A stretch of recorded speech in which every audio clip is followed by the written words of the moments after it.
He will extract me. He will take me out of this environment. I am recording this video precisely because of the activity that you are even hearing in the background. That's how they cope. It's their coping mechanism to deal with the wickedness that dwells inside them. There is an individual living in a shack at the back of their houses that they're just like walking by, like there's nothing strange and dangerous encircling them. Like I am not on a precipice about to fall off. And the way they cope is by carrying on as normal. They carry on as normal. Like you imagine having a sister that is on their deathbed, like they've got cancer, it's terminal, it's late stage, and they're in hospital about to breathe their last, they're hanging on for dear life, and you are still partying, you're smoking, you've never gone to see them in hospital, and you don't even mention that sister of yours to friends that they're sick. If anything, you tell your friends that she's such a bug. Why does she have to go and fall sick while I'm busy at the pink of life? I'm busy trying to celebrate life. I'm busy trying to, sow my real oats. I want to go and get your cha baka. I want to enjoy life, and she just dared come here and cause all this melancholy with all of her cancer. That's literally what's going on with me. People they find me a burden because they just want to carry on as normal. My life is ending. I am literally on a deathbed. These are my last days. I cannot survive this. If God does not intervene, my flesh would be like withered. I would be ended. And all they do is talk on the phone. They just carry on as normal, guys. I wanted to, I actually do want to go to the car and finish this conversation because I'm distracted. But it's just, I'm sick and tired of having to derail myself from what I'm doing in order to, the insensitivity. I can't, guys, there's a lot on my mind. This child in the background, I can't deal. It's these insensitivities that have brought me here today. Now, I didn't want to talk, but just to give you understanding as to why I even did this video, I woke up in the morning, and I've been waking up the past 2 weeks mornings to find heaps of dishes in the sink with that child whose voice you're listening to in the background being here. She is 17 entire years younger than me. She does absolutely nothing, gets on the phone, sprawls herself, doesn't even do her bed every day. She sometimes leaves for hours on end with her bed linen not done. Do you understand? My mother has trained her to be like that. She has let it go. She's let stuff like that slide. And on top of that, she thinks of me as her servant because of the abuse that I have endured all of these years. And today, I woke up after all of the nightmares that I woke up from, recalling the dream where one of my relatives has just recently put witchcraft on me so my YouTube channel will go nowhere. That whole situation, waking up from all of that darkness to recall it. I then go in the house and dishes again.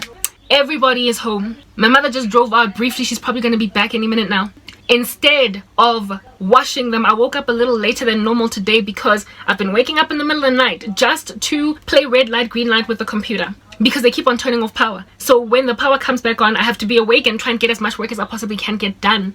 So because of that, I'm missing out on nighttime sleep. So I woke up a little bit later. It doesn't matter what time of day I wake up. I could wake up at midday and I would find dishes that they've been using from 8 a.m. in the morning up until midday in the sink for me to clean. The floor dirty for me to wipe. For me to do it. They've given me a Cinderella life. My family have made me a Cinderella. And they are on the phone to cope with the wickedness that they are walking in. They are rather manufacturing coping mechanisms instead of repenting. The taboo that I am for them is a lesser evil than the prospect of me getting my life back together again.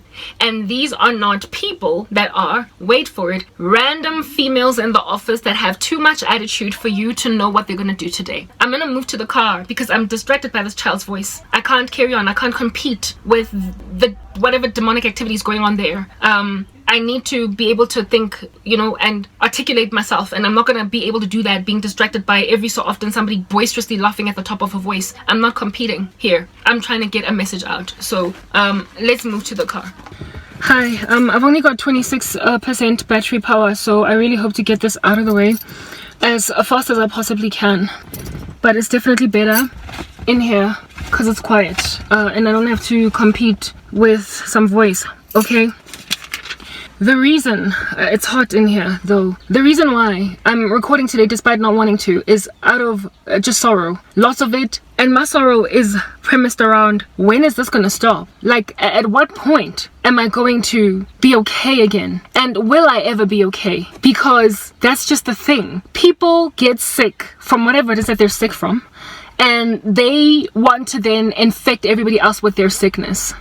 They mess up their lives and the ramifications of that destruction, they then go out of their way to make the ramifications out of other people's lives. And that's what's happening with me and my family. That's what's happening with me among my friendship set, the friends I used to have. It's people who made bad decisions in their lives and then could not stomach to look around them watching other people thrive in their much better decisions. And so they bewitched the living daylights out of everybody so that they don't get to be the only one in this situation. That's what's happening. This is why I'm in this situation. I chose Christ 11 years ago. And as a result of choosing him, I walked away from a debauched lifestyle, basically. And the fruit or the rewards of that change of climate is health all these years down the line, no diseases in my body, not struggling with any substance abuse. I am not married to a mongrel. I don't have children that I'm raising by myself in a climate of lots of sorrow due to the fact that my baby daddy is not to be trusted. Or I am not stuck with being in a relationship with somebody that I frankly don't want around anymore because, like I said, I'm stranded with HIV or something. I have got a combination of friends and family members who, thanks to refusing to listen to God, are in that position. And so they feel stuck. And as a result, they are like, I won't be the only one stuck. So they have set me up for failure so that I would end up like them. They have put me in a position to be in so much want. They've put me in a position to be in so much lack that I would then accommodate something that would ultimately grieve me for the rest of my days. Because of my faith in Christ, certain things are an absolute no-go. I would never be unequally yoked with some dude that doesn't know Jesus. I also would never fornicate. So HIV, they can forget about it. They can also forget about me being a baby mama out of wedlock. They can also forget about about me ending up with a man that is insufferable because I will never end up with a guy that does not love God. And so my Christianity has stymied them. It has stifled them because it has made sure that I escape things that they inevitably fell into because they were deceived by Satan. And their reaction is to walk around me like there is no pain, no sorrow. Their reaction is to watch my life wither away. I writhe like a pregnant woman about to give birth. They are leaving me in this condition because it is their coping mechanism. They envy my Christianity and the fruit that have been born long term of it. Now that all these years have progressed, 11 to be exact. Now that 11 years have progressed since I came to Christ, even though I've been going through persecution, I'm still healthy. I'm still with some kind of favor, hope. There is something that I could inherit. But they've messed up so much as well in breaking my heart that they now just want to finish this off. Except this is murder now. This is homicide now. I am being killed. I am dying. There is no way that I can survive this life. That environment that you're looking at, I live in there with a dirty cat that keeps on muddying my sheets and I can't stomach it. Waking me up in the middle of the night to open for it because it wants to go here and there and everywhere. And they just keep on watching it also break apart. It's falling apart. I have to keep the fan on in there, or some sort of kind of noise must always be on, because if there is no noise else, like a video on YouTube or whatever, I can hear animal life, insect life, basically, underneath the floor, just moving. And the way that I distract myself from hearing that so I can survive, because I have nowhere else to go, I have nowhere else to look, I'm stranded, I'm stuck. If I don't muffle that noise out, I have understanding and knowledge all day long and all night long that I am living in a forest, a jungle that is decrepit and falling apart, and I cannot go anywhere. These are my living conditions. And drug addicts alongside alcoholics, alongside people who have gone and contracted all different kinds of venereal diseases, people who have married the absolutely wrong men and so they're miserable, people who have got children that they can't stand because of postpartum depression that they never got cured from as a result of being married to these wicked men and women. These individuals, in their bitterness, have kept me in a lot of sorrow. So I will eventually know what it's like to spend a day in their shoes, to walk a mile in their shoes when I chose Christ. So to them, it's like, fine, so you don't have HIV, fine, so you're not pregnant by some deadbeat, fine, so you're not married to a deadbeat, fine, so you don't hate your very existence. You don't hate your life. You don't hate everything that's come into it as a result of your misdemeanors. But guess what? I'm gonna make you hate your life. because you're going to have nothing. You're going to go nowhere. You're going to be absolutely no one. And you will live in a jungle, in a hut at the back of your mom's house until whatever happens. Since you're so strong, you might not commit suicide, but you're going to turn 50. They've wasted but they've taken away all my 30s. They have wasted a decade of my life because of the misdemeanors that they went and committed against God that bore wicked consequences. They are literally reaping what they have sown. And so now they want me to participate in their cesspool. And the way that they're trying to bring that about, achieve it, is by attrition. They are trying to pressurize me in so much squalor and poverty, and with it, cause me so much sorrow, to languish and to want any reprieve at all, that I will eventually settle for anything. They're throwing me onto the loins of a man with a disease. They're throwing me into the house of a man that will beat me up. They are throwing me into a situation as a mom with postpartum depression that might end up snapping the neck of her baby because she can't stand her life. They are putting me in a position to die because they've been handed over to their reprobate mind. The amount of witchcraft I have been endured under the past couple of days, some of it coming from people who haven't even seen what's going on with me. There is a groaning on the earth by creation, and there is a writhing by the church. There is a sorrow, a deep one, that is impending. Clouds are gathering. There is about to be a storm that is unleashed on the earth. But before it happens, the Lord is going to take the church out of here. They are antsy as demons are antsy. So they're busy throwing random witchcraft spells in jail just because they can. And the most recent spells that I have been cast on me by some of my family members and friends, former friends. Like I said, I mentioned the one where a woman wants men not to find me attractive. They must just look at me and see something ugly. And on top of that, they don't want my YouTube channel to take off. They've put a spell on that. I just come out of a dream where a cousin of mine has put a spell on me to compromise sexually, to go and sleep. Like in this dream, I basically accommodated sexual endeavors with an ex-boyfriend of hers. So just anyone at all that comes here in these streets, doesn't matter what they look like. Insofar as they find you attractive, just go out like that. They want me to compromise. Just last week I had a dream where I was smoking cigarettes again.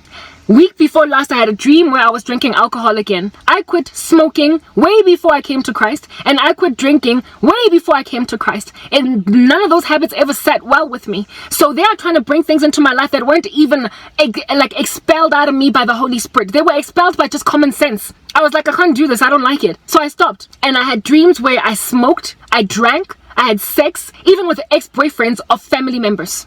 And I would see these individuals in my nightmares. They are desperate and itching. Do you understand? It's like they're being crawled on by bugs. And as a result, they can't stop incantations. They can't stop with witchcraft. They can't stop drinking blood. They can't stop cutting animals. They cannot stop with their rituals. This is exactly what the world will look like in the last days. People will lack natural affection. The people who have done this to me are not strangers. They're friends and family. And yes, family especially. Matthew 24. Because of an increase in lawlessness, the love of many has grown cold. People are lovers of themselves, lovers of money, boastful, proud. The thoughts and intentions of men are evil continually. We are in the days of Noah. That girl from MTN that was insufferable, that I was ever wondering, but what must I do to please you? So you stop being so mean. I was that way only because I'm in Christ. I desire to be loved. There is an environment that we belong to, that we come from, that we are now alienated from by our sin, called perfect fellowship with man. We were never supposed to hate each other. So I only long for it because I'm a child of God. And that's what we ought to be, like taken back to. It's like a magnet that is ever drawing us back to it. That's why we languish and we writhe in sorrow and in pain. When people reject us, when they swear at us, when people fight us, when they scratch at us, when they put witchcraft on us, when family members don't love us perfectly. The reason we do that, the reason why it is an absolute heresy, a falsity, to imagine that you can survive without being looked upon with favor by other human beings, thinking that you can make it without the opinions of man favoring you, to think that you don't need human approval and acceptance. The reason why human beings are using that as a coping mechanism is because you hate God. You don't want to be restored to him. We are supposed to love each other, and we are never ever supposed to be content with hatred for each other. We're never supposed to be content with people not liking us, maligning us. We're never supposed to be content with somebody passing you a very mean comment as you walk by, telling yourself, I'm strong, telling yourself you're a savage because you think your name is Megan Thee Stallion, telling yourself that you're going to basically repay evil with evil, where it is that these people are mean to you, so you're going to be mean to them. Tell yourself that you don't need anyone. I'm sorry, no. There is no one that does not need no one. If anybody is living a life as a hermit, it is a coping mechanism. It is not a normal state. It is a form of psychosis. And frankly, they need therapy. And so for me to moan, groan, and lament over the fact that my family do not love me is only natural. It's normal. But I'm on the narrow road that leads to life that few there be that find. And so therefore, my opinion is not popular. People are coming up with all different kinds of coping mechanisms to deal with the wickedness of the human race. Well, my crutch, my coping mechanism is Jesus. And he has told me, no, it is not intended for you to cope. I never intended for you to deal. I never wanted for you to just take it in your stride. I want you to mourn, groan, lament. I want you to grieve. Because this is not right and I hate it. So, you thinking that you can treat your own little sister like she ain't Jack, your own older sister like she ain't Jack, you thinking that you can treat your best cousin that you grew up with like she's no one, like her erasure from the earth is not an unsettling matter, you treating your former best friend like she's never been born, never lived among you, never ever shared or broke bread with you, for you to walk around like any of these relationships never happened, is for you to be under the curse. And for you to look upon somebody that is in angst about the nature of about the state of affairs, for you to look upon them like they're naive, is for you to be under a curse. And for that individual to see rightly, however, for them to be so unpopular, that everybody else will think of them as naive. The road is narrow that leads to life that few there be that find, okay? The road is broad that leads to destruction that many enter into. And so as a result of that broadness, people will in groupthink think that it is okay to completely ignore that your heart is broken, that people are walking around you like there is nothing of sorrow to be embraced in your soul. I'm normal, and everybody else isn't. However, I'm greatly outnumbered. And so because I'm as outnumbered as I am, the deception that will overwhelm the whole of the human race has it as such that they will think of me as this naive thing that won't catch up with the times. I'm sorry, I'm a homo sapien. I don't desire to be merged with robots. I don't desire for some artificial intelligence to extract out of me the desire for affection. I don't desire to be tweaked so I can deal better, so I can cope better, so I won't struggle with mental illness and to depression because the human race sucks. I'm sorry. If I'm depressed because people are unloving, I ought be. Because why in the world would you be anything but? Why in the world would you be anything but depressed when people are walking around like zombies? It is not right for man to be alone. And so therefore to make a person live in isolation like a hermit in solitude is mean. And it's right for them. It's human. It's normal for them to desire to not even exist when they find themselves in that position. Because who lives outside of what it is that is the image of God that is created in them comfortably? Who does not enter into some kind of melancholy when they are literally going against the grain of who they are, very foundationally baseline? You know, these kids who keep on lamenting that their parents want them to be doctors but they want to be dancers, their parents want them to be scientists but they want to be singers. They are being forced by some other entity, by some other force, to do that which is contrary to what their nature desires. So if that kid goes on and studies biochemistry even though they want to be a musician, understand they're going to be miserable in their career.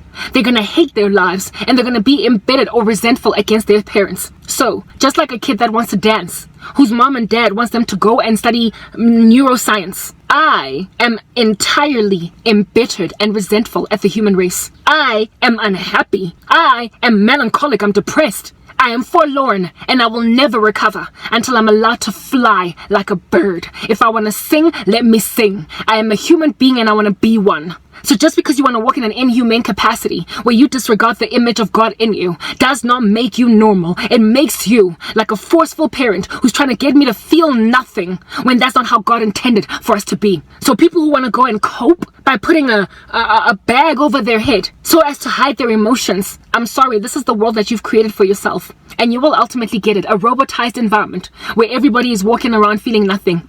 In the days of the Antichrist, kids are going to hand their parents over to be killed. Man is going to lack natural affection. The Lord has come upon the earth not to bring peace, but a sword. All that activity is going to happen because your consciences are going to get seared. And there's going to be likely some kind of foreign technology invested in your bodies that is going to make it possible for you to no longer feel uncomfortable emotions. like sorrow. Feel uncomfortable emotions like pain. Feel uncomfortable emotions like heartbreak. Feel uncomfortable emotions like jealousy. You are going to be made a robot that's always smiling. Just smiling, even though there's nothing to be happy about. The world is undergoing an apocalypse, and here it is, that after the sealed judgments, the six sealed judgments, by the end of them, literally something like just over a quarter of the human race will have been killed. A quarter. That's 2 billion people will be dead. And yet, people are going to go on right ahead and take the mark of the beast just so they can be happy after a whole quarter of the human race has died. Who in the world, after enduring that kind of a holocaust of the Earth's citizens, is able to carry on as normal? They're going to try and extract things like PTSD out of people. They're going to try and extract depression just to make a society live like the one in the movie Pleasantville. Or the movie, what is this? What do you call it? The one, Body Snatchers, where you've been robotized to walk around with a smile and to feel nothing when you hand your own mother over to be sent to the guillotines because she chose Christ. When you send your own sister over to go into a concentration camp, you are going to be glazed. Your eyes will have no emotion coming out of them. You're going to successfully do it because you will be merged with the DNA of demons. You're already set for that stage. Your whole constitution is already fashioned to accommodate that. It's already there. My family members have never been readier to take the mark of the beast. They've never been readier, and we're not even in the tribulation yet. They are ready to have the Antichrist extract out of them feelings of guilt for breaking my heart. These are people who hate that they feel uncomfortable with sin. And so the Antichrist is going to make them able to not feel sorrow or contriteness for sin. We're going home. If ever I'm going to find myself living in a society where I have to deal, that girl at MTN, she was vastly outnumbered. Most of us agreed that hers was a weird personality. But when the whole world, or it's increasing or spreading like a gangrene, starts to become like that,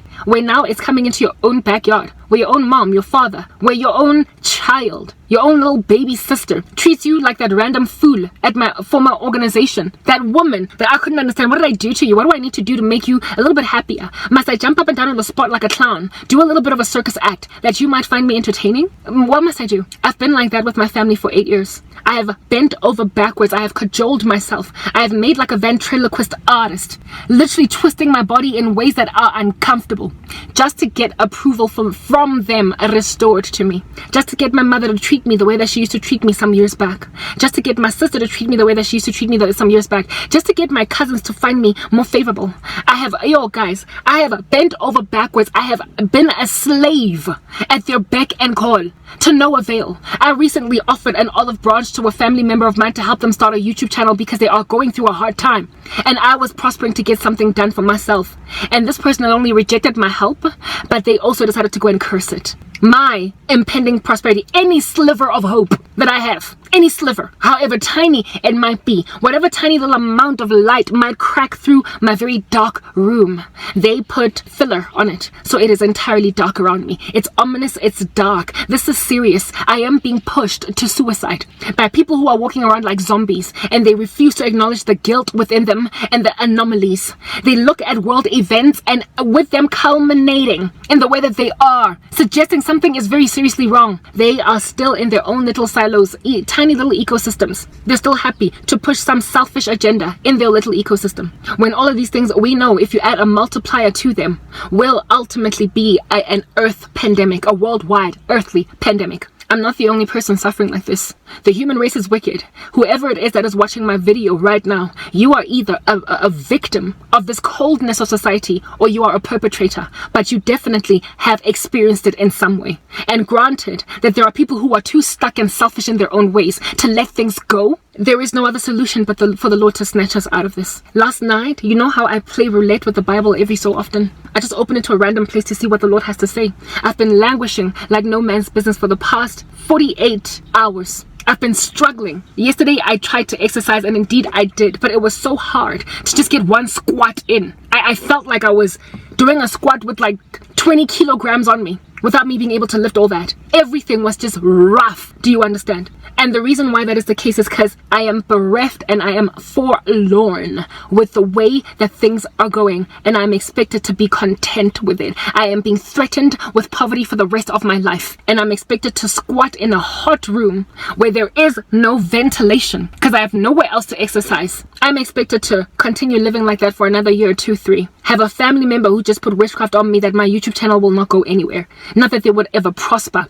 If the Lord wanted me to rise, I would rise. But the fact that they are content with me being in the squalor for the rest of my days suggests that they don't care if I end up committing suicide because I'm tired. I'm literally exhausted of living like this. Nobody survives my life. Nobody. People eventually end their lives because of what's going on with me. And I've got an entire family that is watching me. Some of the members of which are still investing witchcraft very actively, making sure that I don't go anywhere. Literally, the level of taboo source. I mean, who in the world bewitches a woman since you can't take her face away because you can see that God loves her? You then say, let men look upon her with disdain. Don't find her attractive, think she's ugly. I had recently somebody put that kind of a spell on me. They tried to take my face away, but I'm covered by the Holy Spirit. So if they can't make me ugly, then call someone who can be swayed by every wind of doctrine. Someone that can be swayed by darkness. Let them then be blinded from the beauty of a woman that is obviously worthy of respect. I'm sorry. This place is dark. It's wicked. There is this show on Netflix that I watched not so long ago. It's a Korean show. If I'm watching something on Netflix, I love Korean stuff. I tend to watch it because they steer clear of profanity and there's no sex. So those are the shows that if at all I'm watching Netflix, I watch it, right? It's called Memories of Alejandra or something. It's a South Korean show. It's based in Spain, portions of it, but also in South Korea. My goodness. It's about this game that they play that is involves a whole bunch of magic. But the magic stops being a game. It starts being manifestations within this video game happen in waking space where if a person gets killed in the game, they die in real life. Something of that nature. I'm not even going to go and explain that in depth. And the source of this magic is a city in Spain called Granada. I watched it from beginning to end and I was like, oh my goodness, whoa. And the Lord was like, that's exactly what their sorcery is like. They think it's a game. They are messing with people's futures. They are taking people's careers. They are taking people's legacies. They are literally taking people's livelihoods away from them and they expect them to live. But instead, the game that they're playing ends up producing actual fatalities, casualties. People die, they commit suicide, they lose jobs, are unable to get new ones, and so they neutralize themselves or they put themselves in harm's way just to get bread. They end up selling their bodies, just to get ahead. Women end up sleeping with men to get jobs, and then men end up entering into drug deals and whatnot because goodness, you lost your job as an accountant and now you have to go and make ends meet. As a guy, you're a hustler, so you're going to try and make ends meet in a dangerous capacity. And so they end up getting shot dead in that drug deal. Witchcraft that kills people even though it's not a death spell. You're just messing with a person's career, but they end up hanging on a noose. God was like, all of South Africa, all of Earth is like Granada, a place where witches are playing games with people's lives, but people are actually dying for real. People are dropping to the ground for real. Lives are being smoked like marijuana and they are getting high. And so they are jumping off cliffs unawares to themselves that they're going to the abyss. They are sending people to hell because many of them are not even saved when they either commit suicide or get killed because of an irresponsible thing that they would never have done if their lives were not interrupted by witches.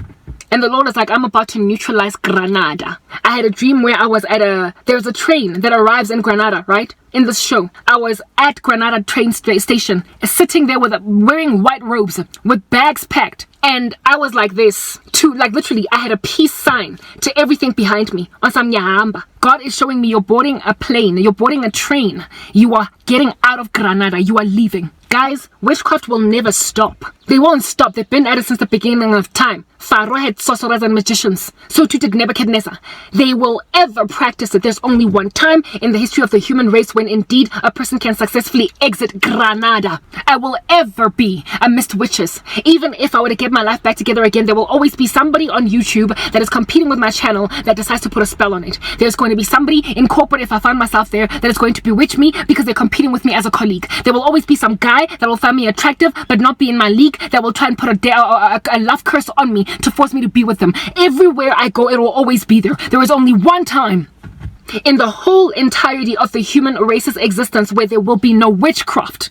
in operation. Only one space I can think of is the millennial reign of Jesus Christ. Demons are held bound. So if you continue, for the life of you, to continue to consult that glass ball, to look into those omens, to interpret them, if you continue to practice as a medium, it doesn't matter. It's like a child playing with an imaginary friend. There will be no effect to it. So everybody busy practicing their sorceries and their witchcrafts, they are not going to get anything done. For the entities that make witchcraft effected will be bound in chains.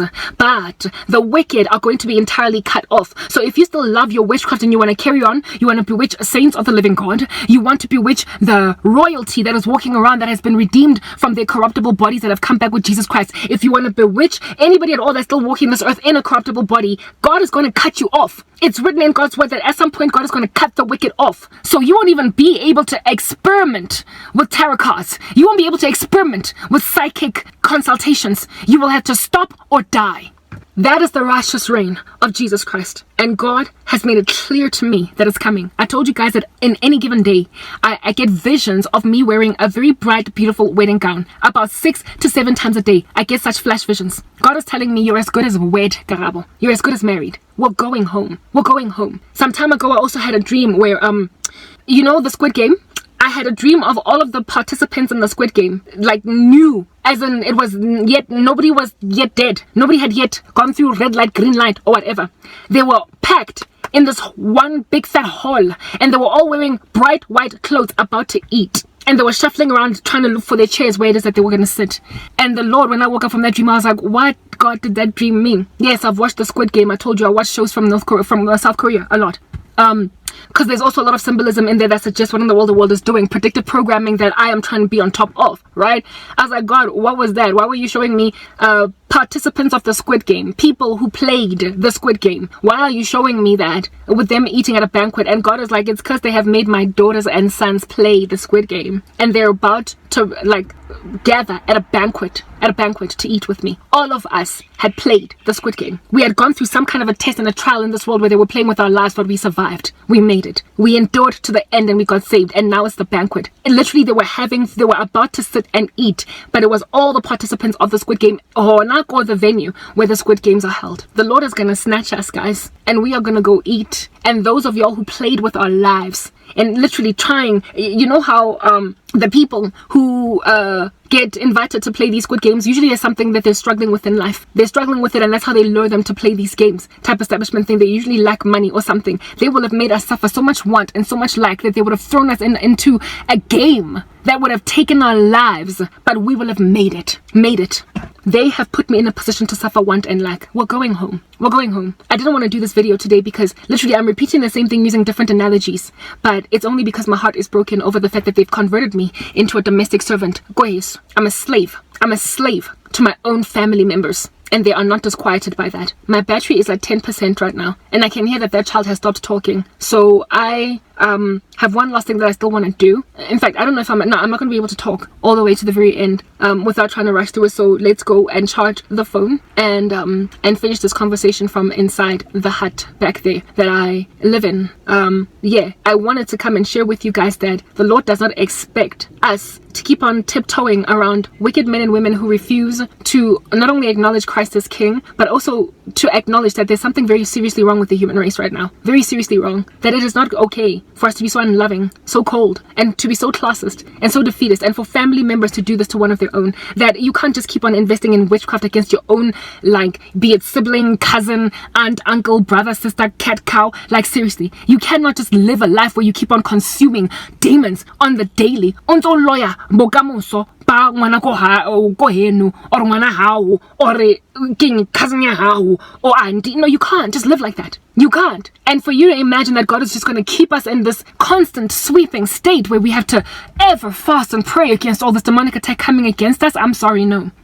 Things have culminated to a point where now it's time to take us home. They have been made reprobate, entirely wicked. Many will take the mark of the beast. Those who don't, you don't get to continue with your witchcraft anymore. The Lord showed me. He said in these very words, Granada is coming to an end. There's only one time where magic and sorcery will come to an end. The cities that thrive in it is the millennial reign. If at all you try to do it, you'll be like a car starting an ignition and it goes nowhere. It's the millennial reign Witchcraft is about to be neutralized permanently, and those who loved it, repent. If you don't, take your mark so you can get like destroyed, decimated, thrown into the lake of fire. Do what you want to do if you want to die a second death. But now, this here is a conquest by ordeal. Do you understand? A trial by ordeal. We get to prove, as Elijah on Mount Carmel, that God is God. And if God is God, serve him. If Baal is God, then serve Baal. This here, what Christians are doing, is Mount Carmel type miracles. And those of you that want to continue to cut yourselves up, granting, chanting over some like animal that is not getting like burned fast enough by your fake God. If you want to keep on doing that all the way through the tribulation up until the end, bashing your fists at God, hating him, not giving him honor despite all the plagues that he's dropping on you, then understand that at the very end of the tribulation, that is if you don't first get killed by all of his wrath and his plagues, you are going to be neutralized by the second coming, and your body is going to get consumed by the birds, by the scavengers by the beasts of the scavengers of the terrain, by terrestrial scavengers, and also those that are aerial. Birds of the air and beasts of the field are going to eat your flesh. Your carcasses will no longer be buried. You will lay waste there, and as your souls depart from your bodies, you will see all that. You will be made to see as your bodies are departing as your souls are departing from your bodies, that you are meat for the wolves, that you are meat for the for those foxes, you are meat for vultures. You will see it. You will see it. I actually had a vision of a cousin of mine that has severely devastated my life. Literally watching her body getting ravaged by birds of the air, while she stood there held in chains, like her, what do they call this thing? Handcuffs, yeah. With her being handcuffed by two giant angels standing next to her. They made her watch her body getting consumed by the fowl, and she was drenched in darkness. She was wearing black clothes, and there was a shadow of darkness around her. She was dead. It was over for her. But angels that were taking her to where in the world that she would spend eternity first made her watch getting torn apart by vultures, her body on earth getting consumed, and she was crying. She was languishing. She knew that she could not beg for help and get it. She knew where she was going, and she wished she could turn back the hands of time, but it was over for her. That same cousin has devastated everything of my life, and has taken my face, has taken my reputation, has taken my children, my husband. Like, she has bewitched anything. If she could bewitch it, she bewitched it. And I had a dream of her body getting consumed, with her watching as angels that were transporting her to her eternal place where she was going to be, basically made a watch. And they're like, you and your many dreams, you're crazy, all the best. Let's go inside and charge my phone. Hi, my nose, just as I was coming back, the way I'm so stressed out, bled. Like, I'm sorry to have to show you this, it's gross. My nose bled. Like, I was in so much distress that like blood just started anyway. Thankfully, I caught it before it landed on me. Let's just finish this.